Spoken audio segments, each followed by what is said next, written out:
Hi, I'm Dr. Bernard Starr with another update on the failed war on climate change. Tragically, it's business as usual throughout the world with more of the same strategies that have failed over the last 2 decades. This conclusion is not based on spin, opinion, or belief, but good old-fashioned verifiable facts as reported in my op-ed news article on April 24, 2024. The title captures the world's surrender to climate change with emphasis on treating the damage and devastating consequences of worldwide climate disasters, floods, fires, hurricanes, tornadoes, extreme heat, and more, with no strategies or programs that convincingly hold the promise of halting climate change short of passing points of no return with unknown consequences of entering that forbidden land. Here is the updated video version of the article, Hospice Care for a Dying Planet, the World's Final Answer to Climate Change. Scientists have called climate change an existential threat to life on this planet. Instead of being all hands on deck with laser focus on solutions that can defeat climate change, the world's inadequate compromising response is suicidal. We have been warned for decades about the threat of climate change to life on this planet, particularly human life. The planet is warming at an unprecedented rate, and carbon dioxide, CO2, in the atmosphere has exceeded a point that scientists have warned must not be breached. According to a United Nations report, quote, extreme weather caused 2 million deaths and cost $4 trillion over the last 50 years, end quote. Yet a vast worldwide climate change industry has spent hundreds of billions on untold numbers of projects over the last 2 decades to defeat climate change. Despite these investments, the war on climate change is failing. In fact, climate-initiated degradation and catastrophes are greater than when the battle began.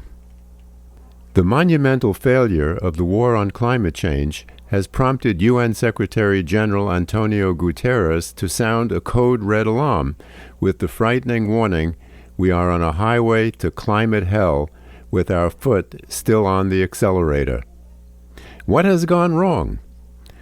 Tragically, the leading polluting nations in the Paris Agreement have not met their commitments to achieve net zero carbon emissions. The same, more talk than action, is true for pledges made by major corporations. And no new efforts are in progress that can reliably promise to achieve net zero carbon emissions by 2050. Moreover, guaranteeing that net zero will not be achieved, nations are revving up pollution. While the Biden administration boasted of the biggest investments ever in addressing climate change, the U.S. was drilling more oil than ever before, more than oil-rich Saudi Arabia. Now, under the Trump administration, the promise of drill baby drill will take U.S. oil production to even greater heights. Likewise, in a policy reversal, England is granting hundreds of new oil and gas licenses for the North Sea. Elsewhere, coal mines are reopening. Germany, the 4th largest economy in the world, is bringing back coal to deal with its energy crisis. More alarming, the global use of coal reached a record high in 2022 and remained at that level in 2023, according to the International Energy Agency, IEA. Further weakening the initiatives, concessions must be made to climate change deniers to get funding approval for climate change-defeating projects. And when programs threaten to reduce corporate profits, the buck always takes priority. Is it any wonder that poorer nations are balking at demands to travel the moral high road and cut back on oil drilling, reduce their use of fossil fuels, and adopt other conservation measures? Similarly, the Congo is waffling on protecting its vast rainforests, the lungs of the world, from economic exploitation. In response to a plethora of recent climate disasters around the world from extreme weather events, numerous articles and government agencies are calling for better early warning systems and quicker responses, as well as increased aid for victims. But glaringly missing from their recommendations is a demand for projects that can scale up fast enough to defeat climate change. Has the world surrendered to climate change? Is the new plan palliative care for the victims of climate disasters while we await the predicted climate hell? Even though victory is possible if we dare to mount a genuine all-out commitment and allocate the necessary resources to do the job. Surprisingly, conservative Republican Senator John Kennedy of Louisiana, no fan of abandoning fossil fuels, grilled David Turk, Deputy Secretary of the U.S. Department of Energy, with a question that should be posed to all proponents of climate change projects.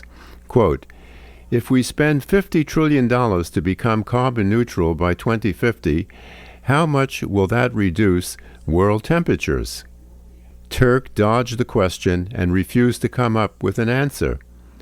If projects can't ensure achieving net zero carbon emissions by 2050 to halt a rise in temperatures, and that may be too late, it's comparable to firefighters showing up to a burning house and telling the owners they will be back in a few weeks with hopefully enough water to put out the fire. A March 31, 2024 article in the New York Times, "Can we engineer our way out of a climate crisis?" championed advances in carbon capture technology to halt climate change.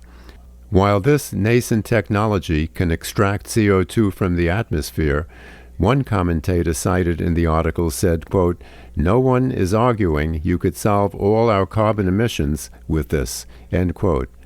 And the enthusiastic promotion of carbon capture, which currently is not scaling fast enough to significantly impact climate change, poses a danger. If carbon capture promises to extract CO2 from the atmosphere, it may give license to fossil fuel producers to drill, baby, drill, rather than ending or severely reducing the production and use of fossil fuels. The World War II Manhattan Project, powerfully dramatized in the film Oppenheimer, which succeeded in beating Germany and Japan to the bomb, may have the answer to how to defeat climate change. In only 3 years from the time the U.S. fully committed to the Manhattan Project, 1942 to 1945, knowing little about nuclear fission and using crude analog computers, scientists achieved the seemingly impossible. Can they do it again for nuclear fusion? Some say it might take decades to develop the commercial use of nuclear fusion, a technology that can produce unlimited clean energy with virtually no highly radioactive waste. On March 21, 2024, representatives of 30 nations met in Brussels, Belgium, to promote the expansion of nuclear fission plants to address climate change. But there is a problem. Although these plants produce clean energy, their dangerous radioactive waste can last for millions of years. And the plants are unstable, posing calamitous accident risks. That's why nuclear fission plants around the globe are shutting down. Add to that fierce opposition from activists and communities that don't want these plants. In contrast, nuclear fusion can produce unlimited clean energy with the huge advantage that a large-scale nuclear accident is not possible in a fusion reactor, according to the International Atomic Energy Agency, IAEA, and the UK Atomic Energy Authority, UKAAE. A massive international investment in nuclear fusion for a program like that of the Manhattan Project would be an answer to Senator John Kennedy's query. Yes, nuclear fusion uniquely holds the prospect of achieving net zero carbon emissions and maintaining or reducing world temperatures at a safe level. We have wasted too much time on projects doomed to failure and continue to do so. Let's place our bets on a proven winner, science, and choose life over suicide. Thanks for listening. I'm Dr. Bernard Starr.